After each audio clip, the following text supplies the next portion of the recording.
और भेड़िए, जिसके लेखक हैं हरिशंकर परसाई जी। इस कहानी के संबंध में जानेंगे और मैं आज आप लोगों को भेड़े और भेड़िए कहानी के कहानीकार का संक्षिप्त परिचय बताऊंगी, कहानी का सारांश बताऊंगी, कहानी में आए हुए कुछ कठिन शब्दों के अर्थ बताऊंगी और कहानी का उद्देश्य और शीर्षक की सार्थकता, इन प्रश्नों के उत्तर आपको किस ढंग से लिखने चाहिए इसके संबंध में बताऊंगी और लास्ट में कुछ पॉइंट्स बताऊंगी जिससे कि आपको कहानी को याद रखने में और समझने में आसानी हो जाएगी।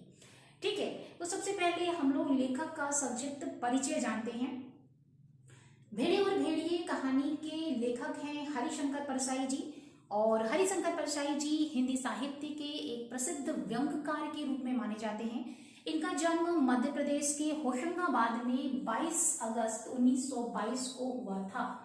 ठीक है, इनका जन्म हो गया 22 अगस्त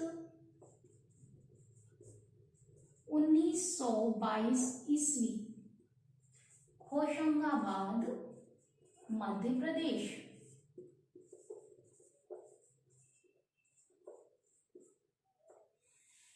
इन्होंने अपने स्नातक तक की पढ़ाई जो है वो मध्य प्रदेश में ही की। उसके पश्चात ये नागपुर विश्वविद्यालय से एमए की डिग्री इन्होंने प्राप्त की और फिर अध्यापन कार्य से जुड़ गए।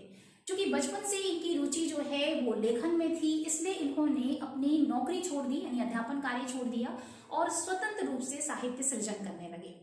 इन्होंने जबलपुर से एक वसुधा नाम की साहित्यिक मासिक पत्रिका का प्रकाशन भी कुछ समय के लिए किया।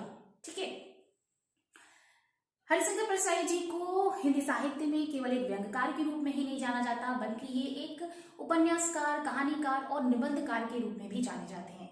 यद्यपि इनकी जो पहचान है वो व्यंग्यकार के रूप में विशेष रूप से है। ठीक है, इन्होंने अपनी रचनाओं में राजनीति, धर्म, समाज, संस्कृति, शिक्षा आदि क्षेत्रों में व्याप्त विसंगतियों का चित्रण बहुत ही प्रभावकारी और चुटीले व्यंग के माध्यम से किया है। इनकी अधिकतर रचनाओं में इन्होंने राजनीति में व्याप्त भ्रष्टाचार और शोषण पर करारा व्यंग किया है। ठीक है, और इनकी जितनी भी रचनाएं हैं, उनकी जो भाषा है वो इनकी व्यंग्यपरक रचनाओं के ही अनुरूप दिखाई देती हैं। इनकी सभी रचनाओं की जो भाषा है वो बिल्कुल बोलचाल की भाषा है, सरल है, स्वाभाविक है और हिंदी के शब्दों के साथ साथ संस्कृत के तत्सम शब्दों का भी प्रयोग करते हैं इनकी अपनी रचनाओं में। इसके अतिरिक्त उर्दू और अंग्रेजी के शब्द भी दिखाई पड़ते हैं, मुहावरे और कहावतें भी कहीं कहीं दिखाई पड़ती हैं। इन्होंने अधिकतर रचनाएं व्यंग्यात्मक शैली में लिखी हैं और हिंदी साहित्य में इन्होंने व्यंग्य विधा को एक नई पहचान दी, एक स्वतंत्र विधा के रूप में प्रतिष्ठित किया है। ठीक है, कुछ इनकी महत्वपूर्ण रचनाओं के विषय में देख लेते हैं, जैसे कि इनकी कहानी संग्रह है भोला राम का जीव, हंसते हैं रोते हैं, भोला राम का जीव,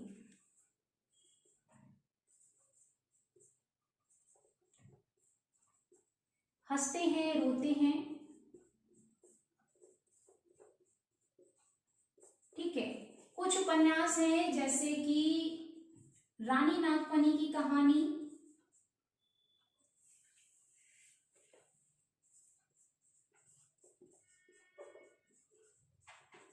रानी नागफनी की कहानी, ज्वाला और जल, इस तरह के इनके कुछ उपन्यास हैं। इनके कुछ हास्य व्यंग्यात्मक संकलन हैं, जैसे हास्य व्यंग संकलन है इनके जैसे सदाचार का ताबीज,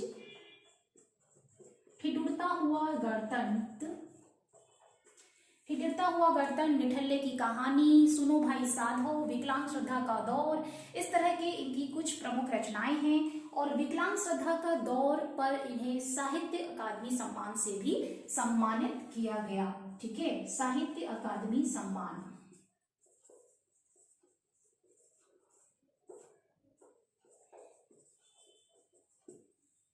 इनकी मृत्यु 10 अगस्त 1995 ईस्वी में हुई। ठीक है, तो ये संक्षिप्त जानकारी थी बच्चों कहानीकार के संबंध में। अब हम लोग आते हैं, आपकी पुस्तक में कहानी है भेड़े और भेड़िए। कहानीकार के संबंध में बच्चों मैंने आपको इसलिए बताया कि थोड़ी सी आपको जानकारी हो जाए, यद्यपि इस पर आपकी इस एग्जाम में इसमें प्रश्न नहीं पूछे जाते हैं। ठीक है, चलिए फिर हम लोग देखते हैं, आपकी पुस्तक में कहानी है भेड़े और भेड़िए। ठीक है, और ये भेड़े और भेड़िए जो है वो एक प्रतीकात्मक कहानी है। प्रतीकात्मक यानी प्रतीक है। किसका प्रतीक है ये? प्रतीक शब्द का अर्थ होता है बच्चों कि किसी भी वस्तु, व्यक्ति या किसी भी लिखित शब्द, ध्वनि, किसी विशिष्ट चिन्ह के माध्यम से उसके जो सादृश्य है, यानी उसकी जो समान कोई चीज है, वस्तु है, उसका प्रतिनिधित्व करने वाला, यानी सिंबल। ऐसे सामान्य शब्दों में आप समझ लीजिए कि सिंबल। ठीक है, तो प्रतीकात्मक कहानी है ये। और ये यहाँ पर भेड़े और भेड़िए दोनों ही समाज के किसी विशिष्ट वर्ग को चिन्हित कर रही हैं, उसका प्रतिनिधित्व कर रही हैं। ठीक है, तो कहानी को अच्छे से समझने के लिए पहले आप इन प्रतीकों को समझ लीजिए, क्योंकि इस पे प्रश्न भी आपको बन सकते हैं। तो यहाँ पर भेड़े जो हैं वो किसका प्रतीक हैं? भेड़े जो हैं वो सामान्य जनता का प्रतीक हैं। ठीक है, यानी आम जनता का प्रतीक है यहाँ पर। भेड़िए भ्रष्ट राजनेताओं का प्रतीक हैं।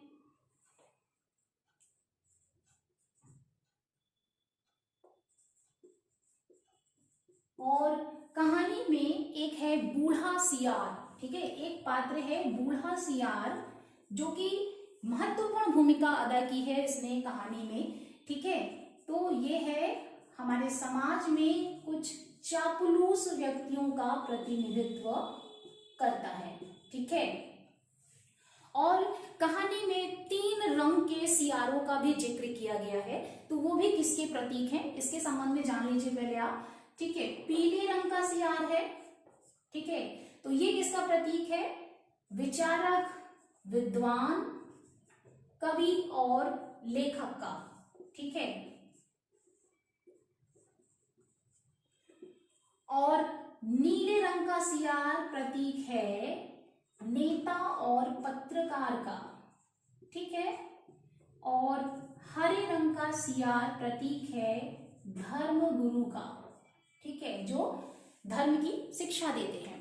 तो ये प्रतीक चिन्हों जो प्रतीक हैं, जो हमारे समाज के वर्ग विशेष का प्रतिनिधित्व कर रहे हैं इस कहानी में, उनके विषय में आप थोड़ा सा ज्ञान जान लीजिए और इसे आप ध्यान में रखिए, क्योंकि इस पे आपको प्रश्न पूछे जा सकते हैं। ठीक है, अब हम लोग कहानी पे आते हैं, कहानी को समझते हैं, उसकी सारांश को देखते हैं। कहानी कुछ इस प्रकार की है कि इस कहानी में एक बार एक वन्य प्रदेश में, यानी एक जंगल है, वन प्रदेश है, वहां पर जो पशु पक्षी रहते हैं वो जो है वो विचार करते हैं कि अब हम लोग सभ्यता के इस स्तर पर आ चुके हैं कि हम लोगों को एक अच्छी शासन व्यवस्था, एक नए अच्छे नियम के तहत रहना चाहिए अच्छे ढंग से। तो सभी जो है एक मत से ये निर्णय करते हैं कि हम प्रजातंत्र की स्थापना करें।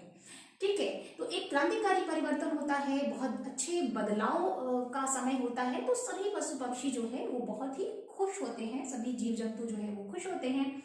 ठीक है, तो ये जो पूरी कहानी है वो ऐसे वन्य प्रदेश की है जहां पर भेड़ों की संख्या, भेड़ यानी शीप, उनकी जो संख्या है वो सबसे ज्यादा है।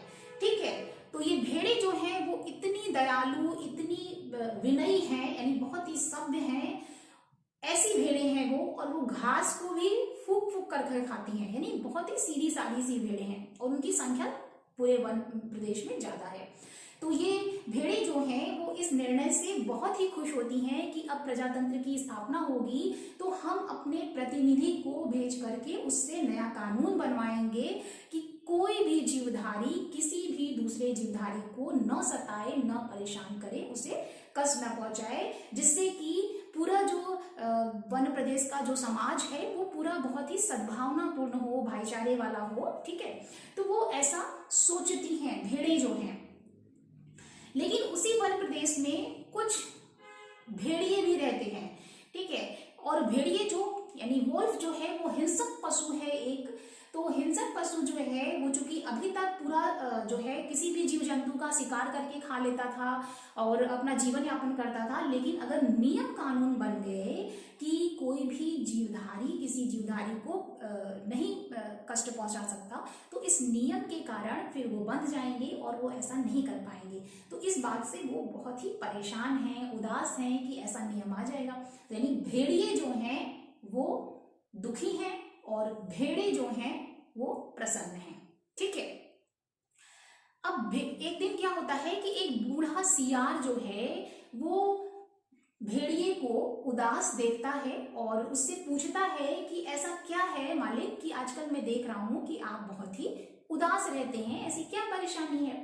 तो भेड़िए के आसपास जो है कुछ चापलूस सियार रहते हैं, इर्द गिर्द उसके घूमते रहते हैं। जब भेड़िया जो है अपना भोजन कर लेता है और उसके पश्चात यानी अपना शिकार कर लेता है, तो उसके जो बचा हुआ हड्डी होता है उसमें जो मांस होते हैं वो सियार जो है वो खा जाते हैं। ठीक है। तो उसी तरह से उनका जीवन यापन होता है।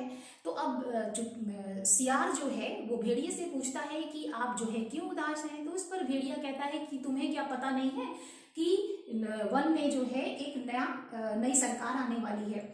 तो इस पर सियार कहता है कि मुझे क्या पता मालिक, हम लोग तो जो आप देते हैं उसी को खा लेते हैं, यानी कि आपके ही रहमो करम पे हम लोग पल रहे हैं। ठीक है। और तब भेड़िया कहता है कि अब तो ऐसी स्थिति हो गई है कि हम लोग जो हैं वो सूखी हड्डियां भी अब खाने को नहीं मिलेंगी, क्योंकि वन प्रदेश में अगर नई सरकार आ गई और एक नियम बन गया कि कोई जीवधारी किसी को ना परेशान करे, तो ऐसी स्थिति में या तो इस जगह को छोड़ के जाना पड़ेगा या तो फिर हमें भी घास चरने की आदत डालनी पड़ेगी। ठीक है। तो सियार कहता है या फिर हम लोग कहीं चले जाएं। तो इस पर सियार जो है वो भेड़िए से कहता है कि आप सर्कस में चले जाइए। ठीक है। तो भेड़िया कहता है कि वहां पे तो रीछ और शेर को लेते हैं। ठीक है। फिर सियार कहता है कि आप अजायब घर चले जाइए। तो इस पर भेड़िया कहता है कि वहां पर भी सुना है कि बहुत भीड़ है, वहां पर भी जो है आदमियों को ले लेते हैं, आदमी भरे जाते हैं। तो इस सब चीजों से जो है अब स्थिति ऐसी आ चुकी है कि वो जाएं तो जाएं कहाँ, यानी भेड़ियों के सामने बहुत ही बुरी स्थिति आ चुकी है। तो सियार जो है वो काफी सोचता है, ध्यानमग्न होता है और उसके पश्चात वो कहता है कि क्या ऐसा नहीं हो सकता कि हमारे इस वन प्रदेश में जो है वो जो चुनाव हो रहे हैं उसमें भेड़ियों की का ही बहुमत हो जाए। ठीक है। इस पर भेड़िया जो है वो चिढ़ जाता है और कहता है कि ये कैसे हो सकता है, क्योंकि यहाँ वन प्रदेश में जो है केवल मात्र 10% ही भेड़िए हैं, बाकी 90% जो है वो भेड़ और दूसरे पशु पक्षी हैं। ठीक है। तो 10% भेड़िए क्या कर लेंगे, उनका बहुमत कैसे होगा। और फिर मान लो कि एक बार के लिए कोई उनके पक्ष में कोई आना भी चाहे तो वो कैसे आएगा, क्योंकि कोई भी पशु पक्षी जो है वो अपने जीवन को मृत्यु के हाथों में क्यों देगा। ठीक है। यानी हमें क्यों चुनेगा, क्योंकि हम तो हिंसक पशु हैं और वो हम खा जाएंगे। तो इसलिए ऐसा सोच करके कोई भी जीवधारी जो है वो हमें हमारे पक्ष में क्यों आएगा। ठीक है। तो हमारा बहुमत कैसे हो पाएगा। लेकिन अगर ऐसा हो जाए तो बहुत अच्छी बात है। ठीक है। तो भेड़िए की ये बात जब सियार सुनता है तो कहता है कि ठीक है मालिक, अब मुझे एक दिन का समय दीजिए, हम कोई ना कोई योजना बना लेते हैं, कोई ना कोई एक प्लानिंग कर लेते हैं। फिर अगले दिन अब चूंकि सियार जो है वो प्लानिंग की बात करता है, तो उसके बाद वो कहता है भेड़िए से कि लेकिन आपको मेरी बात माननी होगी, जो कुछ भी मैं कहूंगा वही वही करना होगा। क्योंकि अब भेड़िए के पास कोई रास्ता नहीं है, क्योंकि या तो वो इस जगह को छोड़कर चला जाए या हरी घासों को खाने की आदत डाल ले या फिर सियार की बात माने। तो उसने सियार की बात मान ली। ठीक है। अगले दिन सियार जो है 3 रंग के सियारों को अपने साथ लेके आता है, यानी बूढ़ा सियार जो है वो 3 रंग के अलग अलग सियारों को ले आता है। एक पीले रंग का, एक नीले रंग का और एक हरे रंग के सियार को लेके आता है। जब उनको भेड़िया देखता है तो कहता है कि ये कौन है। फिर वो बताता है, उनको देख करके कहता है कि अरे ये तो सियार है। बूढ़ा सियार जो है उससे कहता है कि ये सभी जो है आपका चुनाव प्रचार करेंगे। तो भेड़िया कहता है कि ये तो सियार है, ये तो खुद ही बदनाम है, ये छली हैं, बहरूपिये हैं, तो इनके ऊपर क्यों विश्वास करेगा। और मैं भेड़िया समाज जो है वो ऑलरेडी जो है बदनाम है। ठीक है। वो हिंसक पशु के रूप में है, तो कोई भी ऐसे व्यक्तियों का विश्वास क्यों करेगा। ठीक है। तो इस पर सियार कहता है कि रूप रंग बदलने से तो आदमी भी बदल जाता है, तो ये तो सियार है, यानी सियार तो इस चीज के लिए बदनाम ही है कि वो बहुरूपी होते हैं, वो छली उदम्भी होते हैं। ठीक है, तो अब बूढ़ा सियार जो है क्या करता है कि उस जो भेड़िया है उसका भी पूरा मेकओवर करता है, यानी उसकी भी पूरी जो बनावट है उसमें चेंजेस लाता है। वो उसके मस्तक पे जो है तिलक लगा देता है, गले में एक कंठों की माला पहना देता है, उसके मुंह में घास फूस के कुछ तिनके डाल देता है, और फिर उससे कहता है कि मालिक आप सिर्फ 3 बातों का ख्याल रखिएगा। ठीक है, 3 बातें वो क्या क्या हैं कि आप अपनी जो हिंसक आंखें हैं उसको आप नीचे ही रखिएगा, जमीन की ओर ही देखते रहिएगा, और अपने मुंह से कुछ भी बोलिएगा मत, मतलब मुंह मत खोलिएगा। ठीक है, ये 3 बातों का ही ख्याल रखना है, बाकी सब कुछ तो ये जो 3 रंगे हुए सियार हैं वो कर लेंगे। अब चूंकि भेड़िए के दिमाग में बहुत सारे प्रश्न हैं कि आखिर ये तीनों भी जो सियार है रंगे हुए ऐसा क्या करेंगे, तो उसने पूछा कि ऐसा क्या करेंगे ये। तो बूढ़ा सियार जो है वो तीनों जो रंगे हुए सियार हैं उनका परिचय देता है। वो परिचय देता है कि ये पीले रंग का सियार जो है वो बहुत बड़ा विद्वान, विचारक, कवि और लेखक है, और ये नीले रंग का जो सियार है वो पत्रकार और नेता है, और ये हरे रंग का सियार जो है वो धर्मगुरु है। अब ये बात सुनने के पश्चात भेड़िया जो है वो आश्चर्यचकित होता है। वो कहता है अरे ये तो बड़े सम्मानित लोग हैं समाज में, इतने सम्मानित और शिष्ट लोग हैं, तो ये जो सियार है इस सियार की बात में क्यों आएंगे लोग, क्योंकि ये लोग तो सम्मानित लोग हैं।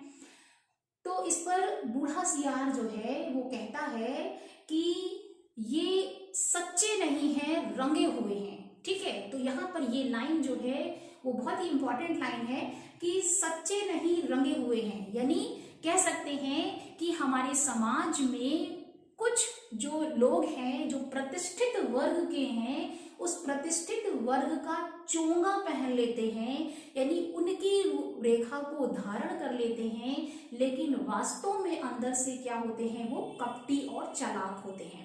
ठीक है, वो अपने मालिक को फायदा पहुंचाने के लिए चापलूस लोग होते हैं वो। ठीक है, तो लेकिन समाज में उन प्रतिष्ठित लोगों का मुखौटा पहन करके खड़े हो जाते हैं, जैसे कि कुछ डिजाइनर पत्रकार ऐसे शब्द आप सुनते होंगे बच्चों, राग दरबारी सुनते होंगे।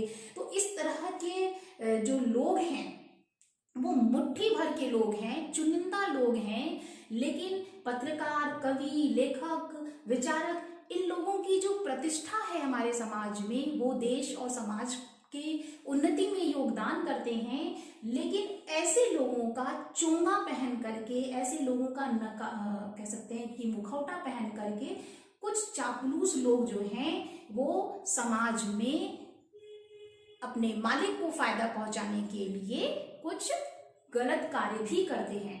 ठीक है, तो यहाँ पर कुछ ही ऐसे लोग हैं, तो यहाँ पर सच्चे नहीं रंगे हुए हैं। ठीक है, तो इस लाइन को यहाँ पे ये समझने की चीज थी। तो ऐसा बूढ़ा सियार जो है कहता है कि ये सच्चे नहीं रंगे हुए हैं। अब आप चलिए, तो ये सारे जो चारों सियार हैं और भेड़िया, ये सभी जो है वो जाते हैं भेड़ों की सभा में, क्योंकि बूढ़े सियार ने पहले से ही प्रचार कर दिया था वन में कि एक संत आने वाले हैं। तो अब सारी जो भेड़ें थी वहां पर वो जमा हो गई थी, इकट्ठा हो गई थी संत को देखने के लिए। और ये बूढ़ा सियार जो है संत भेड़िया की जय, संत भेड़िया की जय करते जयकारे लगाते हुए वहां पहुंचता है। तो जब भेड़े जो है वो ये देखती हैं कि अरे ये तो भेड़िया है, तो भागने लगती हैं डर से। तो इस पर जो बूढ़ा सियार है वो कहता है कि आप लोगों को डरने की जरूरत नहीं है, आप लोग डरिए मत इनसे, क्योंकि ये अब बिल्कुल से बदल गए हैं, इनका हृदय परिवर्तन हो गया है, ये बहुत ही परोपकारी हो गए हैं, ईश्वर के भजन कीर्तन में ही अपना समय लगाते हैं, इन्होंने हिंसा छोड़ दी है। ठीक है, बहुत 7 दिनों से ये घास खा रहे हैं, तो अब ये जो है पूरी तरह से बदल चुके हैं, और जो अत्याचार भेड़िए जाति ने भेड़ों पर किया है उस अत्याचार का इन्हें पछतावा है और ये प्रायश्चित करना चाहते हैं। और एक कहानी भी बताता है कि आज सुबह ही सुबह जो है एक भेड़ के बच्चे को चोट लग गई थी और इन्होंने उसके पैर से कांटा निकाला, यद्यपि वो मर गया, लेकिन फिर उसके बाद जो है उसकी सम्मान पूर्वक अंत्येष्टि की। तो इस तरह की कहानियां जो हैं, अच्छी अच्छी बातें जो हैं, वो बूढ़ा सियार जो है वो भेड़िए के संबंध में भेड़ों के सामने कहता है। ठीक है, तो अब जो भेड़े हैं वो थोड़ा सा सामान्य हो जाती हैं, फिर वो वहाँ पे रहती हैं, उनकी बातें सुनती रहती हैं। ठीक है, तो बूढ़ा सियार जो है कहता है कि ये भेड़िया संत भेड़िया जो हैं वो बहुत ही भाव विभोर हो चुके हैं, ये कुछ कह भी नहीं पा रहे हैं। बाकी आप ये 3 जो जीव हैं उनको देखिए, ये जीव जो है इस लोक के नहीं है बल्कि स्वर्ग लोक के ईश्वर हैं, भगवान हैं, परमात्मा हैं। ठीक है, तो ये तीनों जीव को देखिए, और ये जो तीनों जीव थे यानी कि पीले रंग का, नीले रंग का और हरे रंग का, सबके विषय में बताता है। ठीक है, फिर उसके बाद वो कहता है कि ये जो पीले रंग के जो जीव हैं यानी स्वर्गलोक का संगीत आपको सुनाएंगे। तो ये कवि हैं, तो जो पीले रंग का सियार था वो हुआ हुआ करने लग जाता है, क्योंकि उसे और कुछ तो आता नहीं है। तो आसपास के और जो सियार हैं वो भी हुआ हुआ करने लग जाते हैं। तो इस चीज को बूढ़ा सियार समझ जाता है, फिर उन्हें शांत कराता है। तो कहता है कि ये जो कवि हैं वो ये कहना चाहते हैं कि ये संत भेड़िया जो है वो बहुत ही शक्तिमान है, बहुत ही सर्वशक्तिशाली है, इस तरह की बातें उनके बारे में कहता है। फिर नीला जो सियार है, नीला जीव जो है वो कहता है कि सबल लोग ही निर्बलों की रक्षा करते हैं। तो भेड़े जो हैं वो निर्बल हैं, तो उन्हें अपने हितों की चिंता नहीं करनी चाहिए, और सबल यानी जो भेड़िए हैं उनके सबल भेड़ियों के हाथों में अपने हितों की चिंता छोड़ करके उनके हाथों में दे करके निश्चिंत हो जाना चाहिए, यानी कि उन्हें अपना प्रतिनिधि चुन लेना चाहिए और उन्हें पंचायत के चुनाव में भेजना चाहिए, तो उन्हें वोट करना चाहिए। इस तरह की बातें जो है वो नीला सियार कहता है। फिर लास्ट में हरा सियार आता है। हरे रंग का जो सियार है वो धर्मगुरु का है। तो धर्मगुरु के रूप में वो उपदेश देता है कि ये जो त्याग है, जो यहाँ पर त्याग करेगा वो वहाँ पर पाएगा, जो यहाँ राजा बनाएगा वो राजा बनेगा, जो यहाँ वोट देगा वो वहाँ वोट पाएगा। तो इस तरह की जो है वो पूरा उपदेश देता है और कहता है कि संत भेड़िया जो है उनको ही आप वोट दीजिए, क्योंकि यही जो है आपके रक्षक हैं। तो पूरा जो है बहुत अच्छा माहौल बना दिया जाता है कि संत भेड़िया जो मतलब जो भेड़िया है वो बिल्कुल संत साधु हो चुका है, बहुत ही अच्छा हो चुका है। और ये केवल एक भेड़िए की बात नहीं है, ये सारा जो भेड़िया समाज है वो भी जो है सब बिल्कुल सभ्य हो गए हैं, अच्छे हो गए हैं। ठीक है, तो इस पूरा जो है माहौल क्रिएट कर दिया जाता है, और बूढ़ा सियार जो है ये पूरी कहानी, पूरा जो मैनेजमेंट है वो बूढ़े सियार ने किया है। अब ये सारी चीजें हो जाती है, भेड़ों को विश्वास हो जाता है, वो कहती हैं कि उनको लगता है कि हमारे हितों की रक्षा करने के लिए यही सबसे अच्छे हैं। तो पंचायत के चुनाव में जो है वो अब भेड़िए लोगों को ही अपना प्रतिनिधि बना करके भेजती हैं, और चुनाव जब समाप्त हो जाता है तो जीत जाते हैं जब भेड़िए लोग, तो वहां पर भेड़ों के हित रक्षा के लिए सबसे पहला कानून बनाया जाता है कि हर भेड़िए को सुबह नाश्ते में भेड़ का बच्चा दिया जाएगा, मुलायम मांस दिया जाएगा। फिर दोपहर के खाने में एक पूरी भेड़ दी जाएगी, और शाम को चूंकि स्वास्थ्य के लिहाज से कम खाना चाहिए तो आधी भेड़ खाने में दी जाएगी। ठीक है, तो ये कानून बनाया जाता है, और फिर कहानी जो है यहीं पर समाप्त हो जाती है। यानी ये पूरी कहानी जो है बच्चों ये बताती है कि किस प्रकार से कुछ भ्रष्ट राजनेता जो हैं वो पूरे ऐसे माहौल को बना देते हैं कि जो सीधी सादी जनता है वो इस बात पे भरोसा कर लेती है कि जो सामने जो नेता है वो एक अच्छा व्यक्ति है, अच्छा सभ्य इंसान है, और हमारे लिए, हमारे हित के लिए कार्य करेगा। तो इसी बात को यहाँ पर भेड़ियों और भेड़ों की कहानी के माध्यम से किया गया है, यानी कि भेड़े जो हैं वो इस लुभावनी आकर्षक बातों में आ जाती हैं, वो फंस जाती हैं, और बाद में यही भेड़िए जो हैं अपने स्वार्थ के लिए, अपनी जो स्वार्थ सिद्धि है उसके लिए, अपना फायदा के लिए वे इन्हीं भेड़ों को नुकसान पहुंचाते हैं। ठीक है, तो ये पूरी कहानी जो है वो प्रतीकात्मक ढंग से व्यक्त की गई है, और समाज में कुछ जो चुनिंदा लोग हैं वही इस रूप में हैं, क्योंकि पूरा का पूरा जो समाज है, पूरे सभी राजनेता जो हैं वो गलत नहीं होते हैं, कुछ अच्छे राजनेता भी होते हैं, कुछ यहाँ पे जो बूढ़ा सियार, जो चापलूस लोग हैं, यानी राजनेताओं के आगे पीछे जो घूमने वाले जो चापलूस लोग होते हैं, उन लोगों के का जो मैनेजमेंट है वो पूरी टीम वर्क के माध्यम से अपने जो मालिक हैं, जो भ्रष्ट नेता हैं, उनको जो है चुनाव जिता देती हैं, चुनाव में उनका पूरा सहयोग करती हैं। ठीक है। और यहाँ पर जो ये तीन जो रंग के जो सियार थे, वो जिस वर्ग विशेष का समाज के प्रतिनिधित्व कर रहे हैं, इसमें जो है कुछ मुट्ठी भर के लोग ही ऐसे हैं जो ऐसा कार्य करते हैं अपने मालिक को फायदा पहुंचाने के लिए। ठीक है। तो ये पूरी कहानी के माध्यम से लेखक जो है वो सामान्य जनता को ये संदेश देना चाहते हैं कि चुनाव में वोट का अधिकार जो है वो महत्वपूर्ण है। इसलिए सामान्य आम जो जनता है उसे अपने वोट के अधिकार को समझना चाहिए। ठीक है। और अपने राजनेताओं को बिल्कुल सावधानी पूर्वक चुनना चाहिए, क्योंकि इस तरह के जो भ्रष्ट नेता हैं, जो चापलूस व्यक्ति हैं, उनके लुभावने वादों में, उनकी आकर्षक मीठी मीठी बातों में उन्हें नहीं आना चाहिए। उन्हें अपने विवेक का इस्तेमाल करते हुए सावधानी पूर्वक अच्छे राजनेताओं को चुनना चाहिए, ताकि भविष्य में उनके हितों की रक्षा हो सके। ठीक है। तो ये पूरी कहानी थी बच्चों, आपको समझ में आ गई होगी। एक बार आप कहानी को अच्छे से पढ़ लीजिए ताकि आपको कहानी और अच्छे से समझ में आ जाए।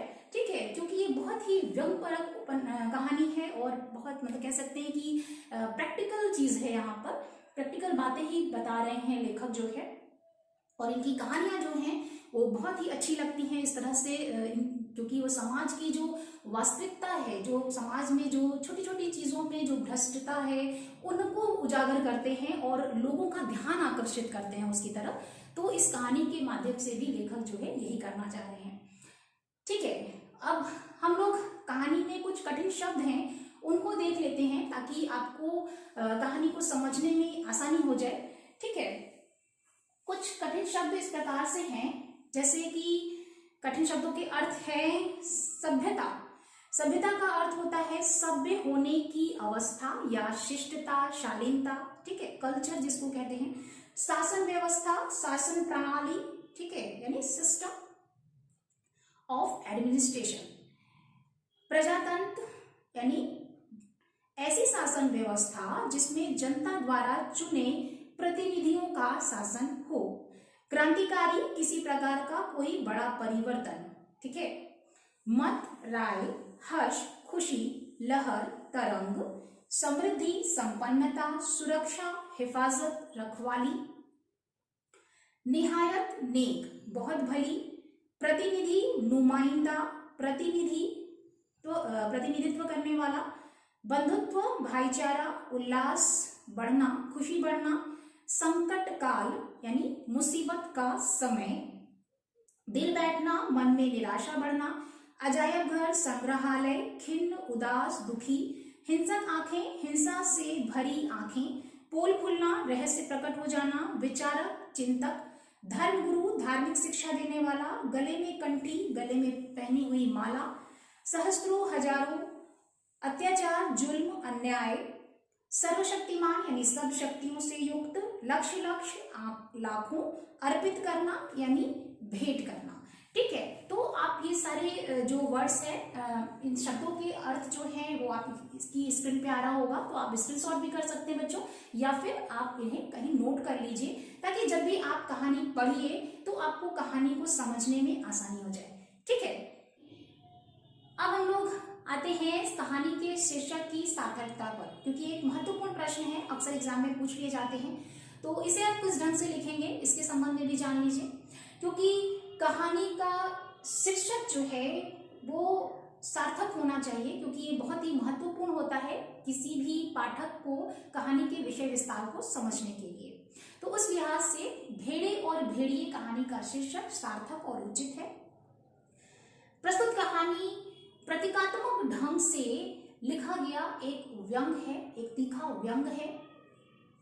जिसमें यह स्पष्ट किया गया है कि धोखेबाज, ढोंगी, बहरूपीय, चालाक, भ्रष्ट नेता किस प्रकार से जनता का शोषण करते हैं। एक और भेड़े हैं जो कि आम सामान्य जनता का प्रतीक हैं, जो भ्रष्ट नेताओं के बहकावे में आ जाती हैं, उन पे भरोसा कर लेती हैं और अंत में उनके द्वारा ही ठगी जाती हैं। वहीं दूसरी ओर संत का रूप धारण किए हुए जनता को बहकाने वाले भ्रष्ट नेता के रूप में भेड़िए हैं, जो कि अपने आसपास घूमने वाले चापलूस सीआरओ यानी कि कवि, लेखक, विचारक, पत्रकार के सहयोग से चुनाव जीत जाते हैं और बाद में जनता को धोखा देते हैं। तो इस प्रकार से अगर हम देखते हैं तो इस कहानी के माध्यम से लेखक प्रतीकात्मक ढंग से वर्तमान समय में होने वाले चुनाव में प्रचार तंत्र की आलोचना कर रहे हैं। ठीक है, तो इस तरह से आप शीर्षक की सार्थकता लिख सकते हैं बच्चों। और एक प्रश्न आपका और आता है, कहानी का उद्देश्य। तो कहानी का उद्देश्य आप किस ढंग से लिखेंगे, इसके संबंध में भी जान लीजिए। तो भेड़े और भेड़िए कहानी का उद्देश्य है कि प्रतीकात्मक ढंग से इस कहानी में ये स्पष्ट करने का प्रयास किया गया है कि आज की जो प्रजातांत्रिक चुनावी व्यवस्था है उसको उजागर किया गया है और उस चुनावी व्यवस्था में जो भ्रष्ट, बहरूपीय और चालाक, ढोंगी राजनेता हैं उनके सच्चाई को उजागर करने का प्रयास किया गया है। भेड़े जो कि आम सामान्य जनता का प्रतीक हैं, वे अब जो भ्रष्ट नेता हैं उनके बहकावे में आ जाती हैं, उनके लुभावने वादों को में आ जाती हैं, आकर्षित हो जाती हैं उसकी तरफ और उन भ्रष्ट नेताओं को ही, स्वार्थी नेताओं को ही अपना प्रतिनिधि चुन करके चुनाव में भेजती हैं और बाद में वही प्रतिनिधि जो है उन्हें स्वीकार कर लेती हैं और बाद में यही प्रतिनिधि, यही भेड़िए रूपी जो भ्रष्ट नेता हैं वो अपने स्वार्थ सिद्धि के लिए सामान्य जनता को धोखा देते हैं। ठीक है, उनके साथ छल प्रपंच करते हैं।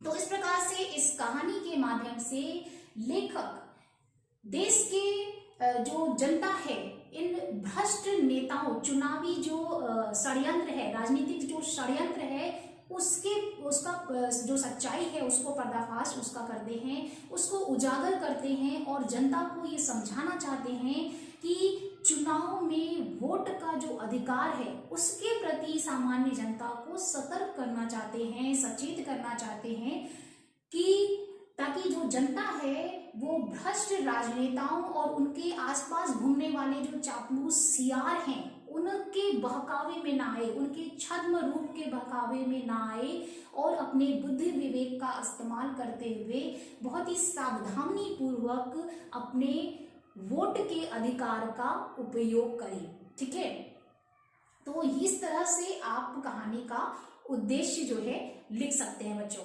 ठीक है, तो ये हो गया बच्चों कहानी के शीर्षक की सार्थकता और उद्देश्य जैसे प्रश्नों के उत्तर आप किस ढंग से लिखेंगे। ठीक है, ये सभी प्रश्न जो हैं बच्चों आपको, ये दोनों ही प्रश्न जो हैं वो इम्पोर्टेंट होते हैं क्योंकि प्रत्येक कहानी में ये दोनों ही प्रश्नों में से कोई एक प्रश्न जरूर आ जाता है और ये सभी प्रश्न, इन दोनों ही प्रश्नों के उत्तर मैं अपने से लिखती हूँ, खुद से लिखती हूँ। तो आपकी स्क्रीन पे आ रहा है, उसे आप स्क्रीनशॉट कर लीजिए या फिर आप उन्हें कहीं नोट कर लीजिए ताकि आपको एक आइडिया हो जाए बच्चों कि आपको एग्जाम में किस ढंग से इसके उत्तर लिखने हैं। ठीक है, तो इस बात का आप ध्यान रखिए कि आपको किस ढंग से लिखना है। अब आते हैं हम लोग कुछ इंपॉर्टेंट पॉइंट्स पर ताकि आपको कहानी भी अच्छे से समझ में आ जाए और कहानी जब अच्छे से समझ में आ जाएगी बच्चों तो उससे आपको किसी भी प्रश्न का उत्तर देने में आसानी हो जाएगी। तो कुछ इंपॉर्टेंट पॉइंट्स हम डिस्कस कर लेते हैं। कुछ इंपॉर्टेंट पॉइंट्स इस प्रकार से हैं। पहला है, एक बार एक वन के पशुओं को लगाव वे सभ्यता के उस स्तर पर हैं जहां उन्हें एक अच्छी शासन व्यवस्था अपनानी चाहिए। दूसरा, एक मत से वन प्रदेश में भी प्रजातंत्र की स्थापना करने का निश्चय किया गया। तीसरा, पशु समाज में हर्ष की लहर दौड़ गई। चौथा, भेड़ों ने सोचा अब पंचायत में उनका बहुमत होगा क्योंकि वे संख्या में अधिक हैं। पांचवा, भेड़ों ने सोचा अब उनका भय दूर होगा, वह अपने प्रतिनिधियों से कानून बनवाएंगी। कोई जीवधारी किसी को न सताए। छठा है, भेड़ियों को लगा कि उनका संकट काल आ गया है, यदि कानून बन गया तो उन्हें घास चरना सीखना पड़ेगा। सातवां है, एक बूढ़े सियार द्वारा भेड़िए से उसकी उदासी का कारण पूछने पर उसने अपनी चिंता बताई और कहा कि अब यहाँ से भागने के सिवाय कोई चारा नहीं है। आठवां, बूढ़े सियार ने भेड़िए को सर्कस या अजायब घर जाने की सलाह दी। नौवां, भेड़िए ने उत्तर दिया कि सर्कस में रीछ और शेर को लेते हैं और अजायब घर में आदमी रखे जाते हैं। 10वां, सियार ने कहा कि यदि आप मेरी बात मानेंगे तो पंचायत में भेड़िया जाति को बहुमत मिल सकता है। 11वां, अगले दिन बूढ़ा सियार भेड़िए के चुनाव प्रचार के लिए 3 रंगे हुए सियार को लेकर आया। 12वां, बूढ़े सियार ने भेड़िए का भी रूप बदला, उसके मस्तक पर तिलक लगाया, गले में कंठी पहनाई और मुंह में घास के तिनके खोसकर उसे संत बना दिया। 13वां, सियार ने भेड़िए को 3 बातों का ख्याल रखने को कहा, अपनी हिंसक आंखों को ऊपर मत उठाना और कुछ मत बोलना। बूढ़े सियार ने रंगे हुए सियारों का इस प्रकार परिचय दिया। पीला सियार विचारक, विद्वान, कवि और लेखक, नीला सियार नेता और पत्रकार, हरा सियार धर्मगुरु। 15वां, भेड़ों की सभा में भेड़िए को देखकर भेड़े भागने लगी। इस पर सियार ने कहा, भेड़िया राजा संत हो गए हैं, इन्होंने हिंसा छोड़ दी है। 16वां, अपनी जाति द्वारा भेड़ों पर किए गए अत्याचार के कारण भेड़िया संत का माथा लज्जा से झुका हुआ है। 17वां, रंगे हुए सियारों ने अपने ढंग से संत भेड़िए के पक्ष में खूब प्रचार किया और उन्हें ही वोट देने का आग्रह किया। 18वां, भेड़े उन चालाक सियारों के बहकावे में आ गईं। 19वां, भेड़ों ने पंचायत चुनाव में भेड़ियों को अपना प्रतिनिधि चुना। 20वां, जीत के पश्चात पंचायत में भेड़ियों ने भेड़ों के हितों की रक्षा के लिए पहला कानून बनाया। हर भेड़िए को सवेरे नाश्ते के लिए भेड़ का मुलायम बच्चा दिया जाएगा, दोपहर के भोजन में एक पूरी भेड़ तथा शाम को स्वास्थ्य के ख्याल से कम खाना चाहिए, इसलिए आधी भेड़ दी जाएगी। तो ये थे बच्चों कुछ इंपॉर्टेंट पॉइंट्स जिससे कि आपको कहानी को समझने में मदद हो जाएगी और कहानी को आप अच्छे से समझे रहेंगे तो आपको किसी भी प्रश्न का उत्तर देना आसान हो जाएगा। ठीक है, तो मैंने आपको आज पूरी कहानी समझाने का प्रयास किया बच्चों और उम्मीद करती हूँ कि आपको कहानी समझ में आ गई होगी, क्योंकि ये पूरी कहानी जो है वो प्रतीकात्मक शैली में लिखा गया एक तीखा व्यंग है। यानी राजनीतिज्ञ जो षड्यंत्र हैं, राजनीति में जो भ्रष्टाचार और गंदगी है, प्रचार तंत्र में जिस प्रकार का माहौल बनाया जाता है अपने नेता को लेकर के, उस परिदृश्य को लेकर के ही ये कहानी लिखी गई है और जनता को सचेत और सतर्क रहने की सलाह दी गई है ताकि वो सावधानी पूर्वक अपने वोट का इस्तेमाल कर सकें, क्योंकि वोट जो है चुनाव में वोट का अधिकार जो है वो महत्वपूर्ण होता है, क्योंकि प्रजातांत्रिक व्यवस्था शासन व्यवस्था में वोट का अधिकार जो है वो सर्वोपरि होता है। ठीक है, तो ये लेखक जो है यही संदेश देना चाहते हैं इस कहानी के माध्यम से और मैं उम्मीद करती हूँ बच्चों कि आपको कहानी समझ में आ गई होगी। नेक्स्ट क्लास में हम लोग इस कहानी से रिलेटेड कुछ क्वेश्चंस के आंसर्स देखेंगे और तब तक आप लोग अच्छे से अपनी पढ़ाई करते रहिए। All the best, thank you.